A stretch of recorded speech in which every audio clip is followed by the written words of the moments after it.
साफ़ात रुकू नंबर 3। ऐं बेशक नूह असांखे सॼो पोइ चङी दुआ खे क़बूल कंदड़ आहियूं ऐं खेसि ऐं संदसि तालुक़ वारनि माण्हुनि खे वॾी मुसीबत खां बचायोसूं ऐं फ़क़ति संदसि औलाद खे ई बाक़ी रहंदड़ कयोसूं ऐं पोयनि में उन्हनि लाइ चङी यादगिरी छॾीसूं।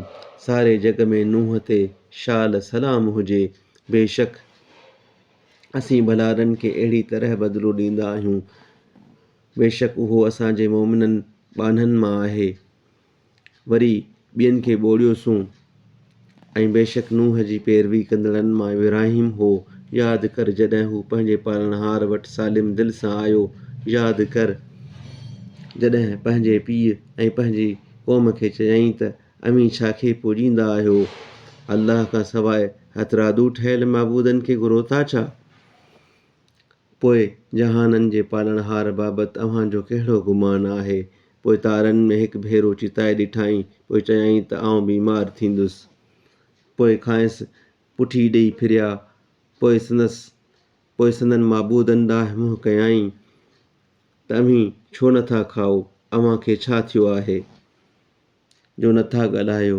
पोइ सॼे हथ याने ज़ोर सां मथनि ॾाढा धक हणणु लॻो। पोइ क़ौम वारा ॾांहुंसि डोड़ंदा साम्हूं आया। खेनि चयाईं त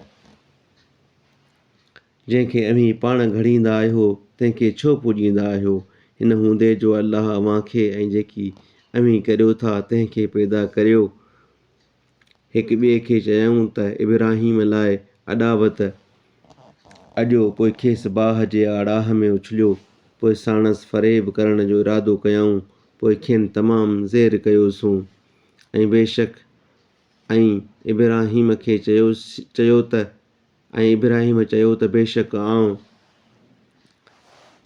पंहिंजे पालनहार ॾांहुं वञण वारो आहियां। उहो सिघो ई मूंखे वाट ॾेखारींदो जिते संदसि रज़ा हूंदी। ऐं मुंहिंजा पालनहार सालिहनि मां को पुटु मूंखे अता कर। पोइ खेसि हिकु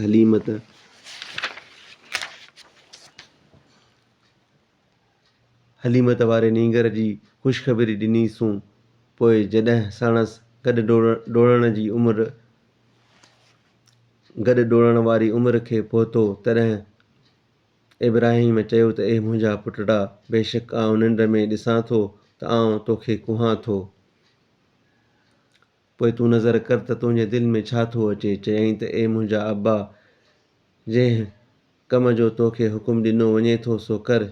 जेकॾहिं अल्लाह घुरियो त मूंखे सब्र करण वारनि मां लहिंदे।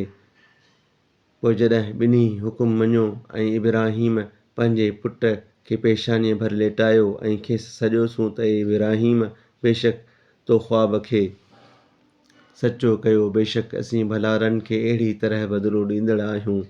बेशक इहा पधरी परख आहे। ऐं ज़बह जी वॾे जानवर सां उन जो एवज़ ॾिनोसूं ऐं पोयनि में चङी साराह उन लाइ छॾीसूं। इब्राहिम ते शाल सलाम हुजे। भलारनि खे अहिड़ी तरह बदिलो ॾींदा आहियूं। बेशक उहो असांजे मोमिननि ॿाननि मां आहे।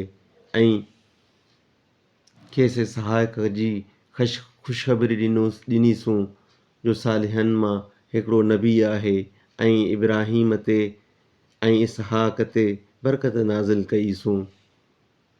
ऐं ॿिन्ही जे औलाद मां के चङा आहिनि ऐं के पाण ते पधिरो ज़ुल्म कंदड़ आहिनि।